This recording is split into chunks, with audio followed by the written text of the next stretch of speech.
I should be greedy too. I give all credit to Aleshea Harris. Have fun, but don't play. I feel phenomenal. Yes. It's okay for black boys to be gentle. Theater is the closest thing you get to God. We stand on the giants of like August Wilson. It's also beautiful to see such like blackness on stage. Each character is unapologetically themselves. We as black people are just as expansive and just as deserving of joy and silliness. There's nothing like theater. It really felt like we were athletes in training. He actually did have us running laps. We found the arugula. Oh, Anaia, you the emotional one. Allegedly. Who's most likely to be a Bush at the next Super Bowl? A Bush? Who's most like their character? Say that. Baddest bitches on the floor.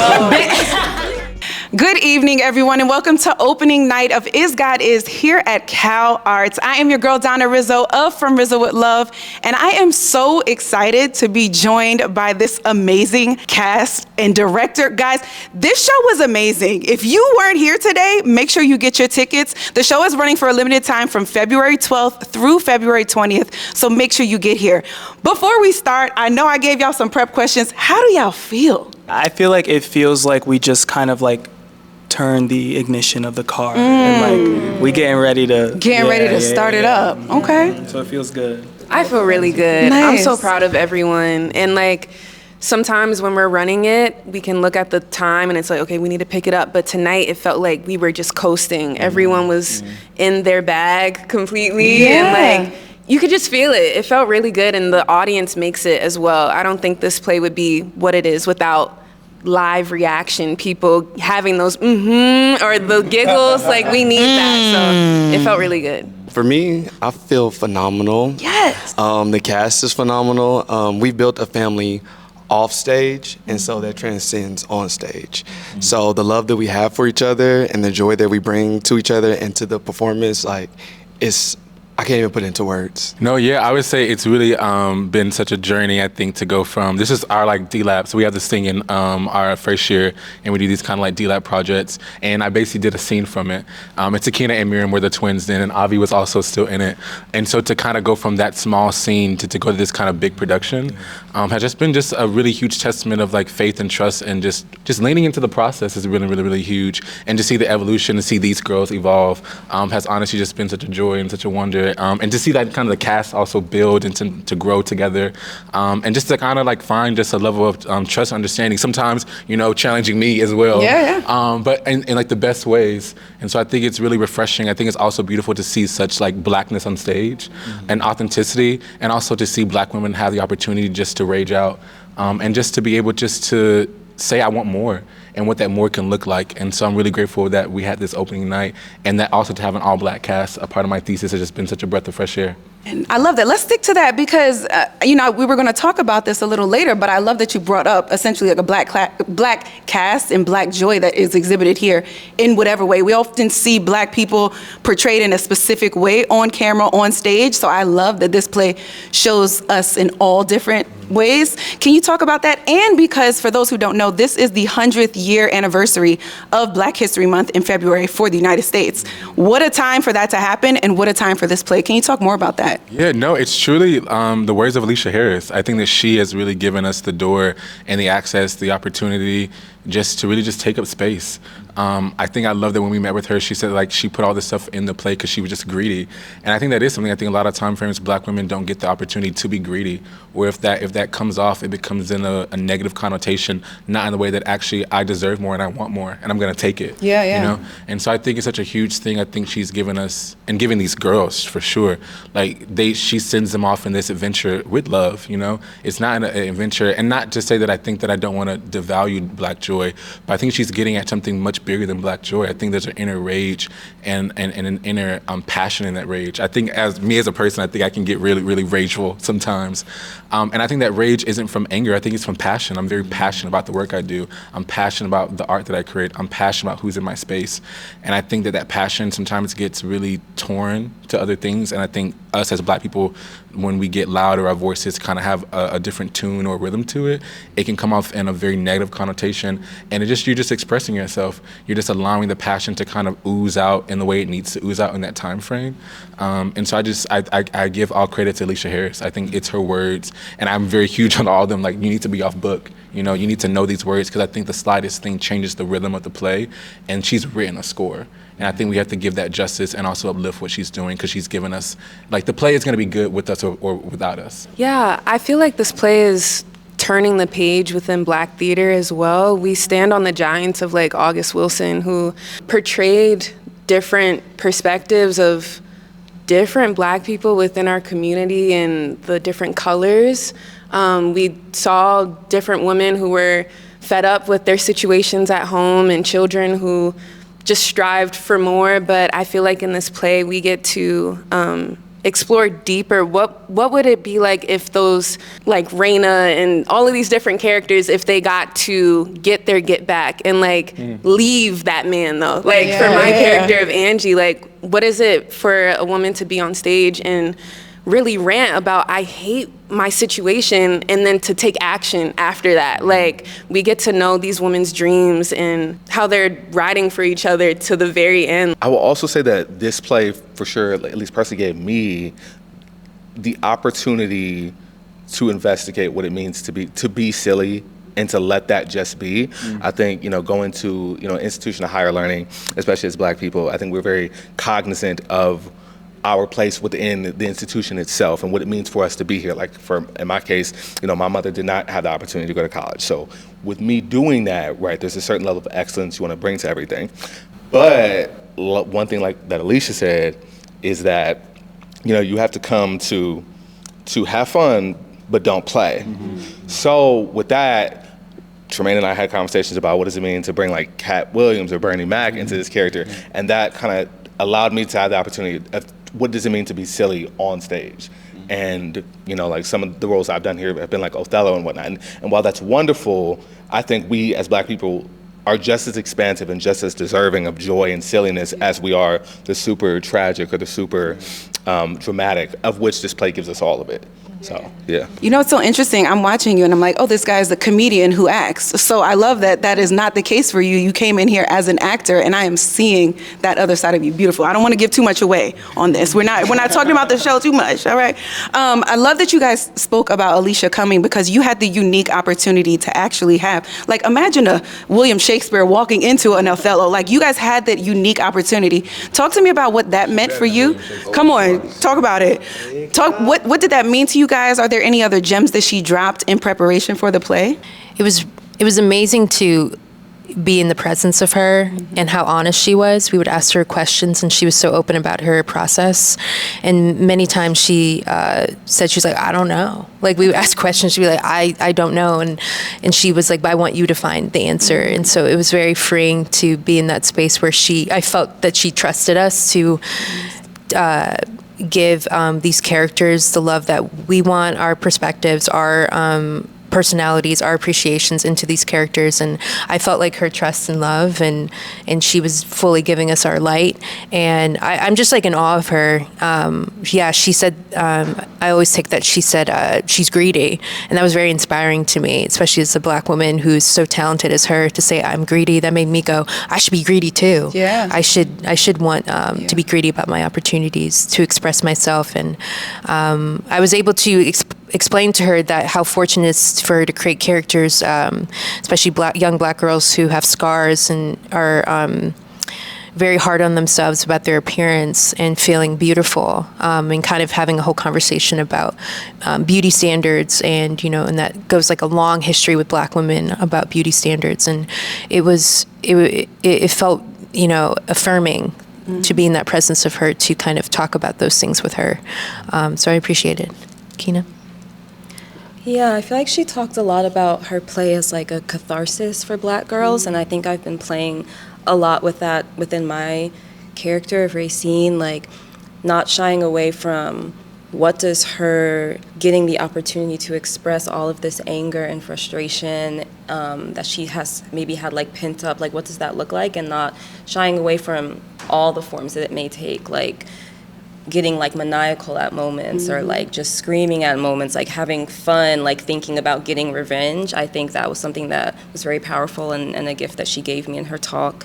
And something that we're not often afforded, right? Yeah. We always have to play a specific type of role, so I love this play. Like I said, I'm not trying to give too much away, but you guys did a phenomenal job. I swore when I said, how are you feeling? I'm like, everybody's gonna be so proud of themselves. I love that you're fighting harder for this. This is great. So we spoke about Aleshea Harris. So for those who don't know, Aleshea Harris actually went to CalArts, so this is an amazing opportunity. She's also developing a film, a feature film it's coming out, I believe. It's kind of moved a couple, but it's coming out this summer, late summer. I think it's May 16th. I think it got moved to July, unless she told you guys. I think it's May. Okay, it's still May 16th? In theaters. Yes, in theaters. Why don't you sit with me? Seems like we got a lot to talk about. Starring Vivica Fox, Sterling K. Brown, Janelle Monáe. Did you guys feel any pressure knowing that these bigger names were kind of playing your roles? I would say no, especially having the talk with Aleshea. She talked a lot about creating art that is for you and creating art that comes from a place within yourself. And when you create art like that, people want to come see it, which made it feel good not having a goal of like, oh, I want to do this or I want to be that or I want to be that. Erasing all that from our minds felt really good having that conversation with her. And in terms of like feeling any sort of pressure, I think no, like we are still like in school, we're still in our incubator, we're still like growing our talents so that we can like, you know, leave this place and be successful. So I don't think there was any sort of pressure. I think we were just kind of excited more than anything, yeah. I think if I may chime into that, I think I would definitely agree with Brandon. If like there really wasn't a sense of pressure, because both from this place of like where we are in, you know, our, you know, academic and artistic careers, but also too with these people, right? The space that we cultivated was one of just exploration and play with one another in context to who the other person was. In the case of like Miriam, Sakina, and myself, we're in the same cohort. So like, this is an opportunity for us to act in a different way that we don't necessarily get to in class. And so with that, while definitely look up to and admire the Sterling K. Browns of the world and the Vivica Foxes of the world, at the same time, God made one of them, made one of us, and one of this production, right? And so this is one of one. Very one-on-one. One-on-one. Yeah. And to chime in on to Avi's point, we created these characters based off of our take on them. And so, like, yes, we love Sterling K. Brown, we love Vivica Fox, and those artists, but they're gonna have a different approach than we're gonna have. And so they're gonna read the text completely different than we do.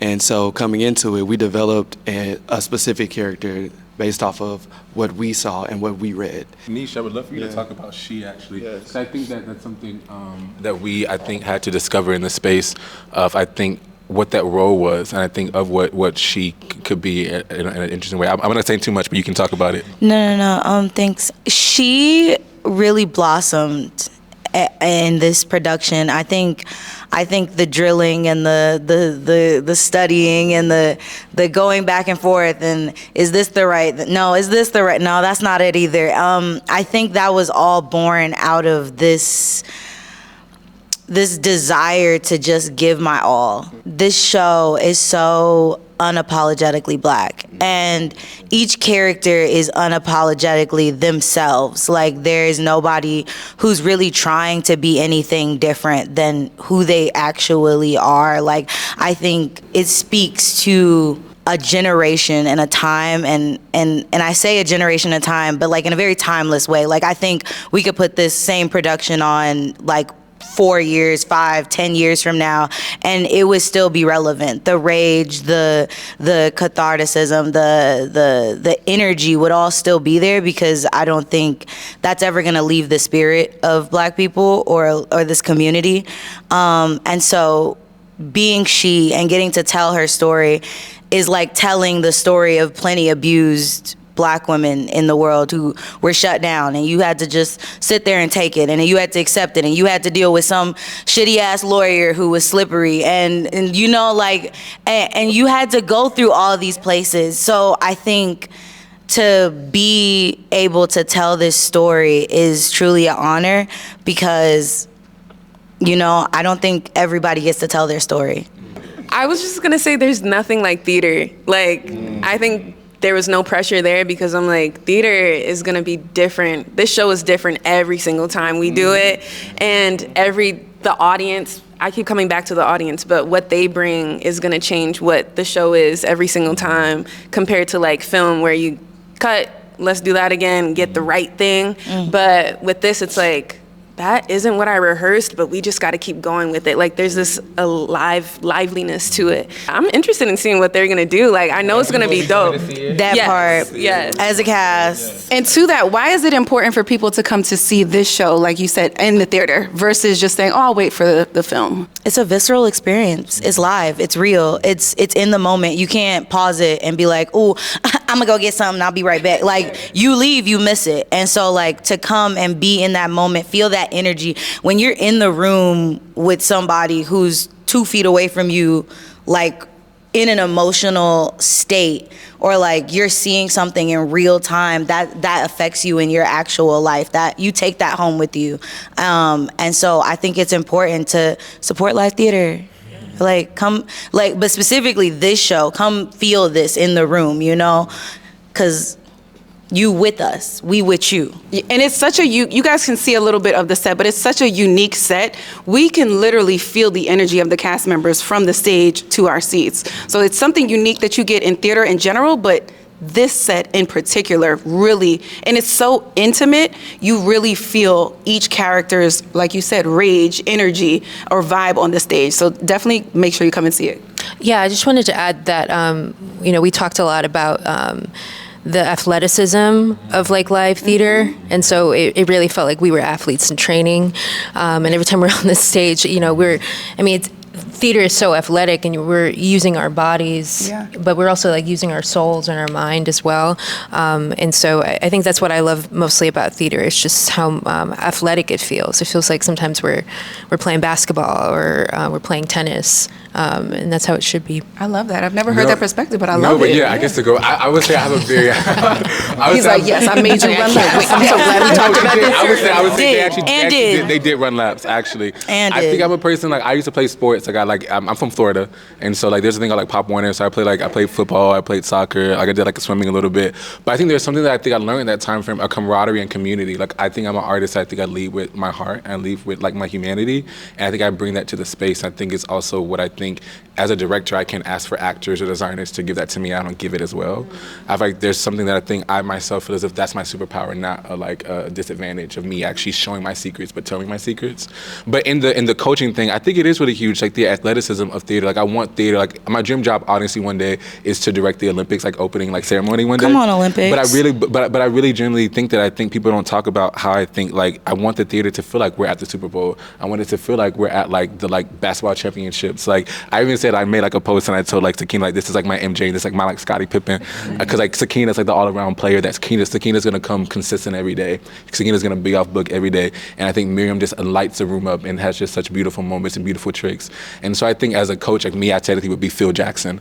But I think you're making them run laps, not do yoga. You're very different. A little bit of both. A little bit of both. Though we are doing yoga. We got to tap into the soul and also like the spirit, and it's got to be all a part of it a little bit. I think people have to kind of like lean into a little bit, and I think a part of it. I think people moving in something together is better than people moving as individuals. Like, this isn't an ensemble play, and I think that's something I was even saying to the stage managers, like, we've got to be together. We've got to be connected. It's got to be something that, like, it can't be me checking here, checking there. It has to be the same sound, because we're all playing like as a band. I think one of the exercises we did was that I asked them to kind of name like what instrument they are in like the band. And so everyone kind of named what instrument they were, kind of how we kind of play our instruments in like the piece. And I wanted to connect it to like the character, but it's huge because I think that it goes back again to Aleshea Harris. Like, she has created a score, and we've got to sing to the heavens. So yeah. And speaking of laps, he actually did have. I think Darrin. Yeah, that's Darrin. He actually. He's did like, I'm gonna get this in there. Yeah, I gotta get this in. Speaking of laps, he actually did have us running laps. Wow. Like, we did. We was really we did run running laps. laps. He did run with us, but we ran laps. But we did work out. We're emotional athletes at the end of the day. So yeah. I was just gonna say that, just taking it back, I mean, like, theater just goes back to the Coliseum, and they're athletes as well, just in their own way. And I so agree with Miriam. It really is like basketball. There's a poetry, there's a language.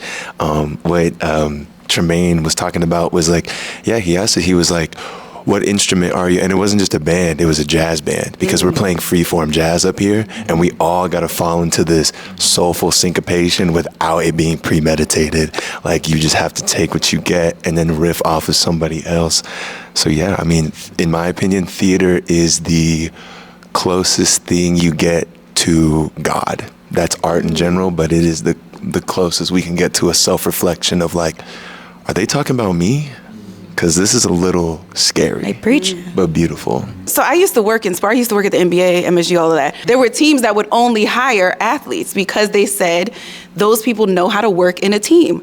I want to challenge that. Based on this, you also need to add in athletes and people in theater, because I have not seen teamwork like this in corporate America or at the NBA outside of the teams than what I see right here. So I'm challenging you if you're watching this. I'm actually just going to send it to you. Say that on the mic. Who got the, come on. I got the best players in the game. Okay, we're going to clip that too. I love it.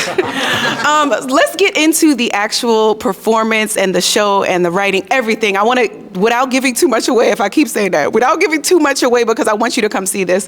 I was doing research, obviously, beforehand, and come on, I love a research, right? And I am getting so many different views and articles and different ways to describe what this is. So for someone who's on the fence, how can we best describe Is God Is? I heard, spaghetti Western, of course, right? But then we have the tragedy, the thriller. I mean, there's a love story that happens here between sisters. I want to add that in. There's a little Thelma and Louise, Molly Issa number going on. How would you describe this to someone who has no idea what Is God Is about? Honestly, I keep saying this, but I feel like this show really feels like a comedy to me. Okay. Honestly, I think there are so many moments that bring laughter like within us and within the audience, and I feel like comedy is really a reflection of like the seriousness of life and like, damn, we really going through this, like for real. And so I would say it's like a tragic comedy. It's like a revenge saga almost. It's like, comedy is great. I didn't even see that listed, but the amount of times that we laughed, there were also moments where people were laughing. I'm like, this is a series. He's crying, guys. He found the arugula. But I also think it's a look into the Black experience too, because a lot of time we often find humor in things that aren't funny, but I think that's how we survive. That's how we move forward through life. So you can see and feel the Black experience, but you can also tell like the seriousness in it too. I love that. And also, and I also in plain words, it's an epic. Like if I had to say it in one word, and I think to not say, because I think also that's something I think that I, as me as a person, I think I would say I like a lot of maximum stuff. I like to use every resource if I can. But I think something this play really reminded me of was like less is more. And I think that the play literally in just one word, it's an epic. And I think that however you enter the epic is however you're going to enter it, but it's an epic and you got to buckle up and saddle it up. I want everyone to answer this one too. So let me know what resonated with you, with your character that you played, and tell me something that may not be written, right? Maybe the audience doesn't know, Aleshea didn't include in the actual play, but tell me what we need to know about your character specifically that maybe we just don't know. I think for me,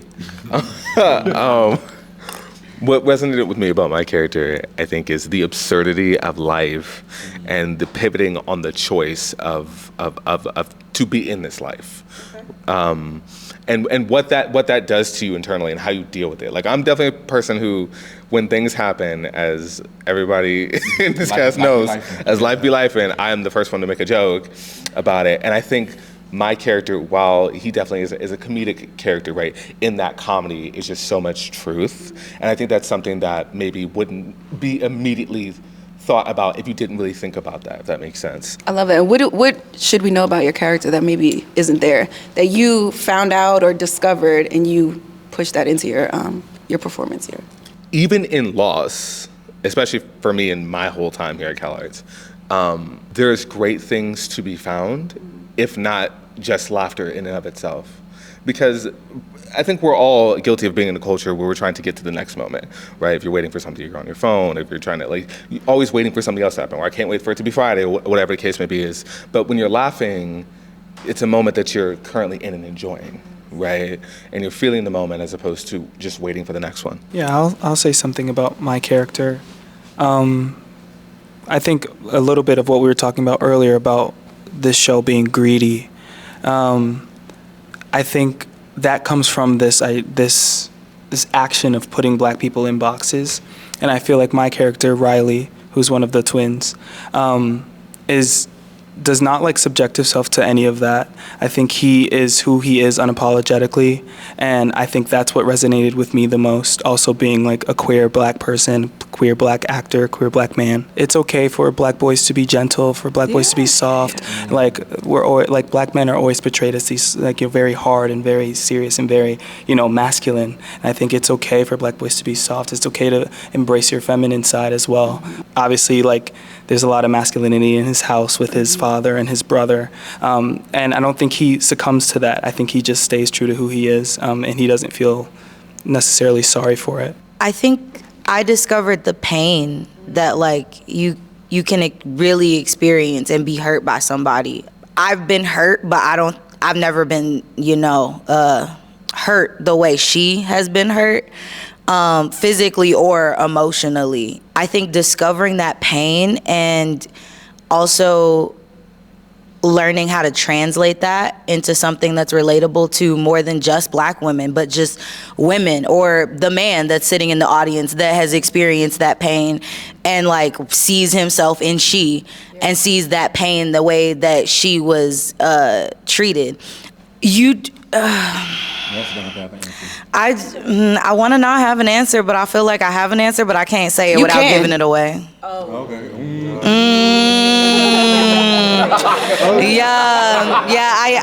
I can't share it. So I'm gonna hold on to it, but no, there is a discovery, and when you see it, you'll see it. I think for Anaia, what resonated me the most with this character is I have scars. I have lots of scars, and I have scars on my hands.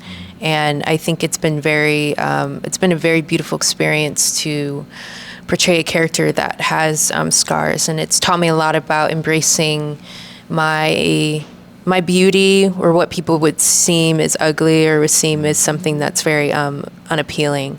So it's been a very beautiful experience to kind of find the scars I have on my body as superpowers.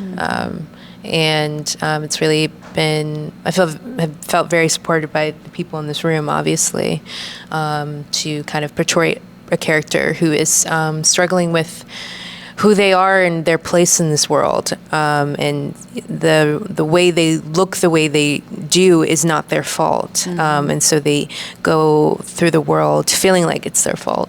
And so it's been a journey with this character. But I think what people could know about Anaia is that, or at least relate more to it as well, is that Anaia is trying to find her voice and trying to find maturity, because you're not going to always be a young girl and people are going to tell you where to go, which direction to go. Eventually you have to make a choice and figure out how to take up space. And I think for a lot of black women in general have a hard time feeling that they can't take up space. I know I feel it constantly, that I can't take up space, but taking up space can be so many different things, and I think that's been such a beautiful thing to explore with Anaia. I resonated the most with Racine's anger, honestly.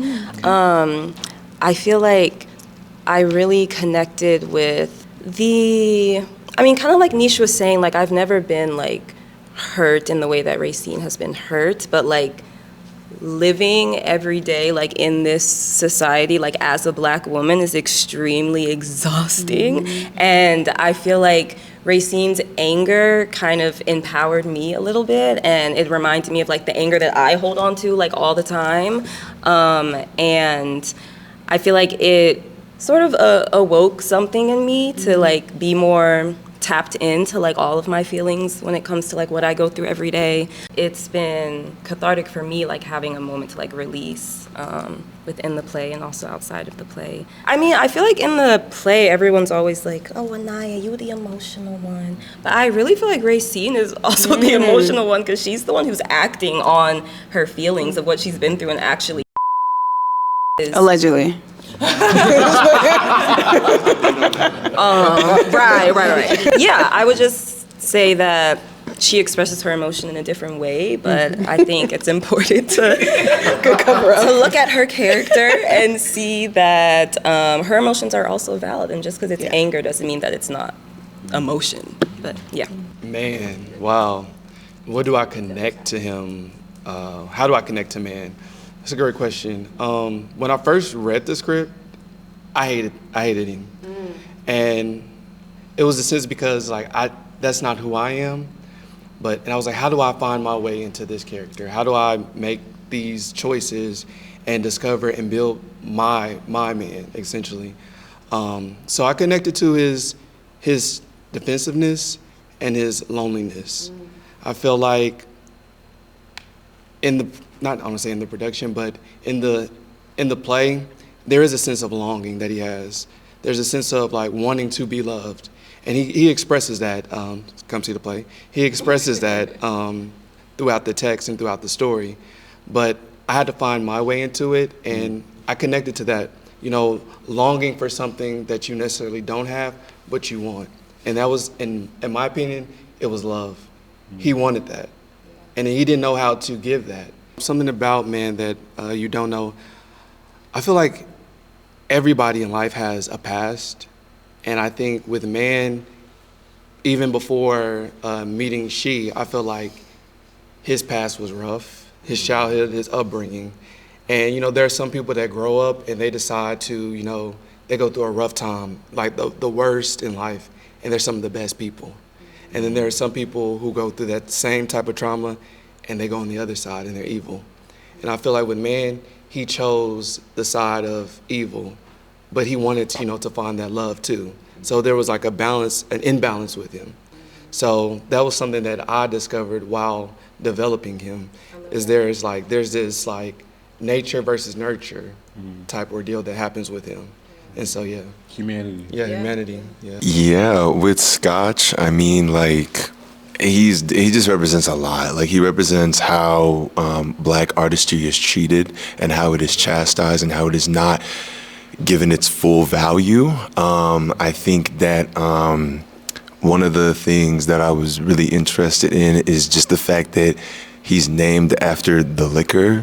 And I just think that speaks to the relationship that his parents have and how intergenerationally, just for Black people, the cyclical nature of violence is inflicted, even if it's just not intended to be. It just happens, and it is something that, as much kind of like Daniel spoke on, that it's like we fall accustomed to certain things, and it's not our fault. And I just think that, like, with Scotch, it's very easy just to play him as rough Black boy. Like, that's too easy. That I found that going into the process a lot. I was like, this is just too easy. Just play him as like abrasive and snarky, and he hates his mother, and it's just like there's multiplexities behind that. And I think he's a very close reflection of his father. And then it speaks to what that means. When I was going through that, this process, one of the things that a movie that inspired me was Waves, interesting enough, with Sterling K. And just the scene at the end where his stepmom is like, you pushed him, you pushed him, you pushed him. And I was just like, it's so easy to just, like I said, it's no one's fault because it's intergenerational, and it's something that we are constantly in self-reflection of. And what I learned from him, or like what I've taken, is for myself, is just, we're all saying it, but it's just like there's a greed. He has an overconsumption of it, but there's a balance to it. And with myself, just the person that I am, I'm just very to myself, and there's times where it's just like that abrasiveness, just even simply as Black people, take it, because sometimes it's Black boy joy. He's overindulgent in it, but it is Black boy joy at its core. Angie, I resonated with her necessity to leave, even knowing that there's still love here for her in this space. Just that feeling of, okay, I know that this one thing serves me, but the thing that's hurting me is weighing so much more on me, so I have to leave. So that, just that heartbreak of like saying goodbye to her sons, but knowing I have to, like the other things that I'm experiencing outside of y'all and this beauty, this love that I have for y'all, it's kind of not, I don't want to say worth it, but it's like, I owe myself so much more. I can't even be showing up for y'all knowing that I'm being beat down mentally every day by your father. So I resonate with that like necessity to leave, even if there's good things that the situation has to offer. And one thing that I think people don't know about Angie, I think a lot of what she says is like her like grandma and great grandma's voices. I think she has a lot of like old Black Southern upbringing, and her mindset has been passed down through generations. And so I think a lot of what she says are quotes that she just kept hearing around the house of like, okay, let me accept this because this is how it is. This is how it is. Oh, I love that. I love that. And Angie becoming my favorite character now. Can we talk about the whole production? I'd love for you to answer. What resonated with you with the production, and what's something that we don't know? One, I think the first thing that I think I fell in love with the play is that I think that we say God with like the pronouns of she. And I think there's something so powerful about that. And I think for us to have this reflection of God, not to be this like white man with like brown hair and et cetera, but to be like a Black woman and a scorned Black woman. I think it's, yeah, I don't know what more to say beyond that. I think that's such a huge, powerful image for me that I saw that I was kind of like, oh, I want to do this. And I remember like I'm a pastor's kid, so I grew up in the church. And so I think inside of that, I think was really huge, that I had a very interesting, I think, warfare, I think, with like my faith and with like the church and the building and the institution. And I think I was also a curious kid. I had a lot of questions. And I think with that, I think I wanted to investigate that in like, oh, what if God was a Black woman? You know, what does that look like? What rules does that give us? What access does that give us? What liberty does that give us that we don't have because we assume that it's someone that looks like our oppressor to a certain degree? And so I really think that God, like, first and foremost, us identifying God as she and as a Black woman was so powerful to me. And I think in a weird way, as I was talking to my brother about it, I think I myself found myself in both Anaia and like Racine. I think in my insecurities based upon of beauty and of acceptance of how you look or how you move. Like I think fashion is totally my armor. And I think it's become my armor since I was like a little kid. And I think a part of that, I think sometimes we look at those things that makes us different or separate from people that it's not. It's really our superpower. And I think with Racine, I think about all the time frames. I think that people took my passion or my words or my tone as like anger, and it's just passion. It's not rage. I'm not angry at anybody. I can honestly give a rat's ass if I'm being honest. I care more about the work, and I care about the art, and I care about the passion of it. And I think a lot of time frames, as I move in my life, I think I am very slightly abrasive sometimes. I think I'm very, critical, but I think above anything else, my demeanor comes from, I'm very passionate about it. And I think I identified that with Racine in a crazy way, and I think that's why I love this whole thing of like the sun and moon. I think to a certain degree, there's Racine and Anaia and all of us. And I think that's something that we also don't talk about. They are just different explorations of how we like push ourselves and how we see ourselves. And sometimes we take time to find our voice. I think that's the whole thing I was talking to Miriam about. It's like Anaia, her whole journey is finding her voice. And how do we track that? How do we discover that with Racine? It's finding like, oh, how do we figure out like, oh, how do you show compassion? How do you show care? What does that look like? And also, how does it look also for Racine to care about Racine? Like, does she need to have compassion for anybody else besides having compassion for herself? Who has compassion for her? And I think that we ignore the Anaia parts to push the Racine forward, but I think you need both of those to kind of like get to the end goal. And so I think that's such a huge thing. I think I discovered in the play when I was like working on it. And my word I coined a lot is like dramaturgically, because I'm like a dramaturgy nerd. But I think dramaturgically that's kind of how I sat in like the play, and kind of how I saw it come to life like in my eyes. I know for also when we did it in D-Lab, I fell in love with this kind of silhouetted image of this orange. And I think the orange just really like read to me as just like, oh, like we're in this like surrealist desert is what I want people to feel. Like it should feel as if it should feel very tactile, it should feel very real. But I think above anything else with the play, I wanted to uplift the magic from the play, because it's crazy magic how she writes it on the page. Like it's not like we're going in line. She's playing with like an exploration of like topography. And so I think in that exploration, I really wanted to like, oh, what if that magic beyond just translating the performance, but how do we find true synergy with the design? And I'm also like a filmmaker, and so I really wanted to explore this like cinematic approach. The play in itself is a movie, and I'm so excited to see, like, I'm happy that Aleshea Harris is doing her play. Like, it could have been different. She could have been taking it, someone else directed, but for her to be directing it and she adapted it, I'm just so excited to see where that cinema is going to be and how she's going to breathe life into it. And I hope that I did justice and honor to like what she gave us.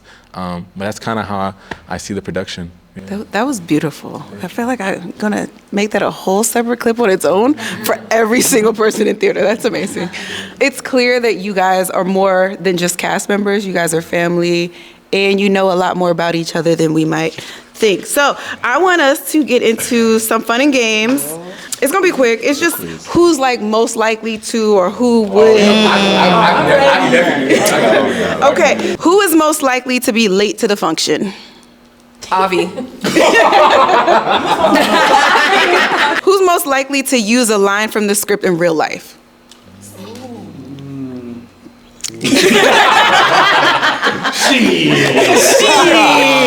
Who's most likely to trip on set?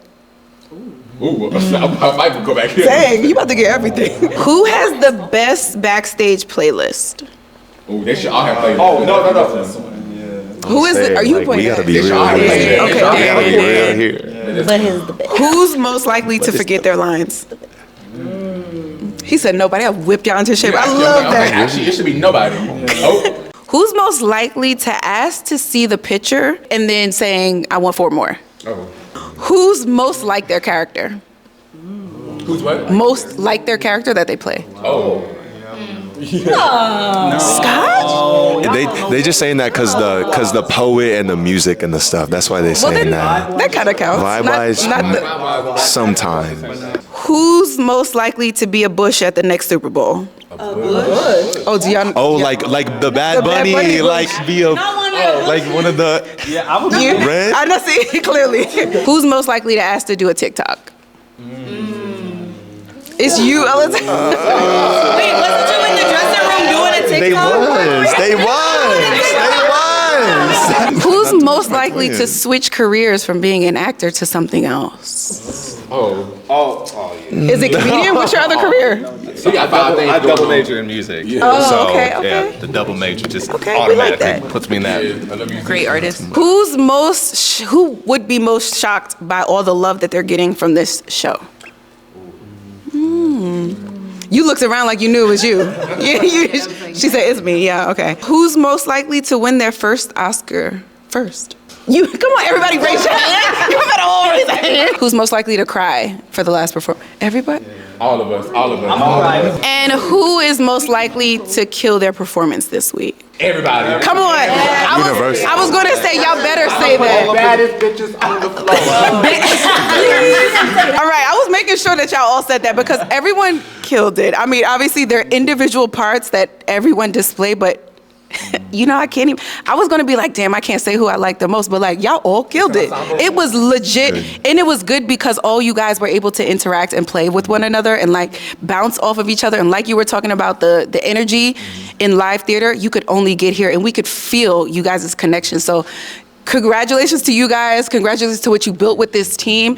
It is amazing. If you do not have your tickets, you have from the 12th to the 20th to get a ticket to this show. So make sure you come out. If you ain't got a Valentine's Day plan, if you ain't got a date, you might find one here. If you don't got nothing for your date to do, what's next? President's Day? I'm trying to think of all of the holidays It's this all week. sorts of types of reasons. Just Come because you on. want to see good, black, beautiful Just people come. on stage. It's Black History Month. Right. We can give you plenty of reasons. If you see how this cast acts just on this interview, just imagine how they'll be during the play. So make sure you come out. I'm so excited and honored to be here with you guys. You guys have been amazing. This was really fun. Thank you for being so open to doing this. Guys, again, I am Donna Rizzo. I'm here with the cast of Is God Is here at CalArts. Thank you so much, and I'll see you guys soon. Bye, guys. Thank you.